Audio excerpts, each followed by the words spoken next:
Armas de fogo. Tem. Quem nunca viu elas em filmes, séries, desenhos, na vida real? Hoje falaremos sobre armas de fogo de grande calibre, com um ótimo poder de rajada e perfuração e, em sua grande maioria, de cano longo, que nem canhões de mão, bazucas, metralhadoras, rifles, mísseis ou como de cano curto, com a Magna Desert. Apesar do seu tamanho diferente do das anteriores, ela não fica muito atraída no poder de fogo, não. Há uns 1000 anos atrás, as primeiras armas de fogo foram criadas graças ao alquimista chinês doido da cabeça que procurava a fórmula da imortalidade da beleza. Eu só queria saber o que raios, pólvora, carvão, enxofre, nitrato de potássio tinha a ver com isso. Mas enfim, ele não sabia que esse acidente revolucionaria a história da humanidade e de como as guerras seriam travadas ali pra frente. O primeiro queridinho foi o canhão de mão, utilizado lado a lado às clássicas armas besta, lança e espada.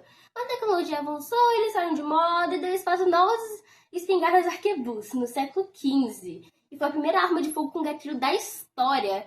E mais pra frente ela também deu espaço a mosquetes, pistolas e revólveres. A famosa metralhadora foram criadas no século XIX, mais tarde também utilizaram na Primeira Guerra Mundial. Também muito necessárias para a criação de submetralhadoras, fuzis semiautomáticos e também pistolas e fuzis automáticos, muito utilizados na Segunda Guerra Mundial. Apesar de serem conhecidas por violência, destruição, crimes, mortes, caos, violências, mais mortes, mais destruição, as armas também podem se usar para o bem, se for utilizar para uma pessoa boa e com aptidão para manuseá-la, né? Que nem militares, forças armadas, policiais, serviços judiciários ou Ministério Público, que tem o dever de proteger os outros e tem poder para se proteger também.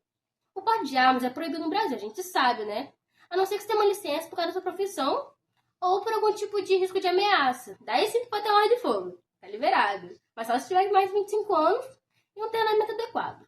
Nós sabemos dos impactos negativos causados pela criação de armas de fogo, de como também revolucionaram a estratégia de guerra e as tecnologias de campo de batalha. A utilização dos progressos das potências mundiais da indústria, dando assim mais força aos exércitos de poder de fogo e destruição, causando devastações de famílias, lares e cidades. Hiroshima e Nagasaki tá aí para dizer. Já que citamos uma arma química bem famosa, vamos falar sobre ela então. As armas químicas foram bem utilizadas na Segunda Guerra Mundial. Porém, contudo, todavia, foram proibidas no campo de batalha porque elas causavam uma morte muito lenta e cruel. E elas eram normalmente compostas de gás cloro, gás fosgênico e outros químicos aí que eu não preciso nem falar que era super tóxico. Então eram jogadas nas trincheiras para bater os soldados. Sabemos que as armas mudaram as guerras e que as guerras mudaram o mundo. Mas já estamos cansados de saber os impactos negativos e pipipi, popopó, coisa ruim. Então vamos falar dos positivos. Sim, amigo, dá pra ter lado positivo da guerra. E graças às guerras, a medicina avançou bastante, podendo ser criados antibióticos, vitamina D, até cirurgias plásticas. O quê? Os soldados voltavam todos ferrados nas casas estupiadas, tipo, dar um jeitinho na bagunça. Além de que também foram criados rádios sem fio, absorventes, avanço no meio de transportes, submarinos, computadores, a energia nuclear como energia limpa, roupas balísticas, a infame corrida espacial e o melhor de tudo, o zíper. O quê? O soldado tinha que fazer xixi rapidinho, senão, né? Você já ouviu falar da Taurus? Não? Então vos apresento a maior produtora de armas de fogo do Brasil e uma das maiores do mundo, fundada em 1939 por um grupo de pessoas. O João Clui, Ademar Orlando, Oscar Henrique, Eugênio Eve, Herbert Müller e João Guilherme Wallen. Eles tinham como objetivo produzir materiais bélicos caso houvesse algum conflito armado. De novo. Sua primeira arma a ser produzida foi a pistola GX4 Grafene e a melhor e mais recente, a Taurus G3C. Evoluções. As armas são produzidas com uma mistura de aço e polímero. Daí são postos no molde, no formato da peça que vai ser feita, e então postos no forno, para que o polímero possa evaporar e assim enrijecer o material. Porque antes da evaporação dos polímetros, a peça fica molinha, igual a plástico de pobre, fácil de quebrar. E por fim, são montadas, passam pela teste de qualidade e vendidas. Já a munição são produzidas de forma automatizada e bem tecnológica. É feita por partes e mais para frente são montadas.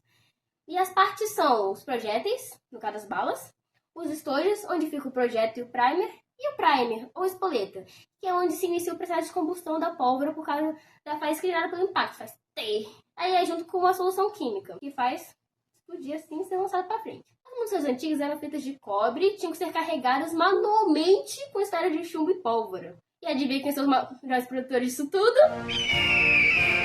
Isso mesmo, Estados Unidos. Surpresos? Não? Também não. Ok. Mas como sabemos o calibre de uma arma? Ótima pergunta, mas vamos começar do começo. O calibre é a medida do cano da arma ou do projétil, sendo nominal ou real. O milímetro é o diâmetro do cano da arma. Já o 38 é o centésimo de polegada. E tem o gauge, equivalente a uma bola de chumbo de 1 libra ou 453,6 gramas, dividida em duas, vira 2 calibres. Deu pra entender, entendeu? Bem simples. Lembra que no início eu disse que as armas de grande calibre eram de cano longo? Então, quer dizer que elas são armas usadas com as duas mãos, ou com suporte, com tripé. Mas também tem uma de cano curto, normalmente usada de uma mão só, assim, ó, tem. E tem outras classificações, como armas de cano liso e armas de cano raiado, que ajudam na estabilidade e precisão do tiro. Para fechar com chave de ouro, vamos falar de uma das maiores e mais potentes armas da história da humanidade.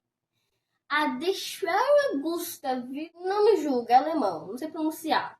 É um canhão ferroviário nazista que pesava 1.350 toneladas, possuía 47,3 metros de comprimento, 11,6 de altura, 7,1 de largura e seus projéteis tinham 800 milímetros e pesavam 7,1 toneladas e 2 toneladas só de pólvora. Para vocês terem uma ideia, um tiro fazia um estrago de 30 metros subterrâneos e conseguia destruir paredes de 10 metros de concreto. A cratera causada tinha um tamanho equivalente a uma meia quadra de tênis.